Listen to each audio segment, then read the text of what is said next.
लोकाधिकार न्यूजची भविष्यवाणी अखेर खरी ठरली. जालन्यातील काँग्रेसचे नेते सत्संग मुंडे काँग्रेस पक्षातून निलंबित. लोकसभा निवडणुकीत पक्षविरोधी काम केल्यानं कारवाई. 6 वर्षाकरिता सत्संग मुंडे यांचं पक्षातून निलंबन. कोणतीही नोटीस न बजावता निलंबनाची कारवाई म्हणजे अन्याय आहे. सत्संग मुंडे यांची प्रतिक्रिया. जालन्यातील दिग्गज काँग्रेस पदाधिकाऱ्यांची पुन्हा पक्षातून हाकलपट्टी होणार, सूत्रांची माहिती. जालन्यातील काँग्रेसचे नेते सत्संग मुंडे यांचं पक्षातून 6 वर्षाकरिता निलंबन करण्यात आलंय. लोकसभा निवडणुकीत पक्षविरोधी काम केल्यानं पक्षश्रेष्ठींना ही कारवाई केली आहे. सत्संग मुंडे हे काँग्रेसचे माजी आमदार नारायण मुंडे यांचे पुत्र तथा महाराष्ट्र काँग्रेसचे सचिव आहेत. त्याचबरोबर ओबीसी नेते म्हणूनही मुंडे यांची ओळख आहे. काँग्रेस प्रदेशाध्यक्ष नाना पटोले यांच्या आदेशानुसार पत्र काढून सत्संग मुंडे यांचं 6 वर्षाकरिता निलंबन करण्यात आलंय.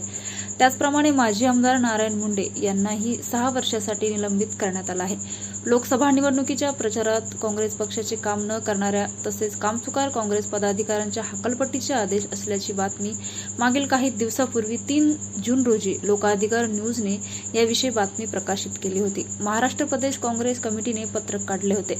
लोकसभेच्या निवडणुकीत प्रचारामध्ये हलगर्जीपणा किंवा कामचुकारपणा करणाऱ्या विभाग, जिल्हा, तालुका स्तरावरील पदाधिकाऱ्यांची आता खैर नसल्याचे दिसून येत आहे. तसेच अशा निष्क्रिय किंवा पक्षविरोधी काम करणाऱ्या पदाधिकाऱ्यांच्या जागेवर नवीन पदाधिकाऱ्यांची नेमणूक करण्यात येणार असल्याचे पत्र काँग्रेस पक्षाच्या महाराष्ट्र प्रदेश कमिटीच्या वतीने काढण्यात आले आहे.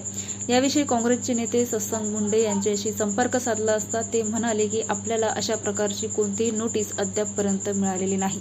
परंतु नोटीस न देता अशा प्रकारची कारवाई होत असेल तर निश्चितच हा आपल्यावर अन्याय असून आपण लवकरात लवकर पत्रकार परिषद घेऊन याबाबत खुलासा करणार असल्याचं ते म्हणाले. या कारवाईनंतर आता पक्षविरोधी काम करणाऱ्या जालन्यातील काही दिग्गज काँग्रेस पदाधिकाऱ्यांवर सुद्धा कारवाई होणार असल्याची सूत्रांची माहिती आहे.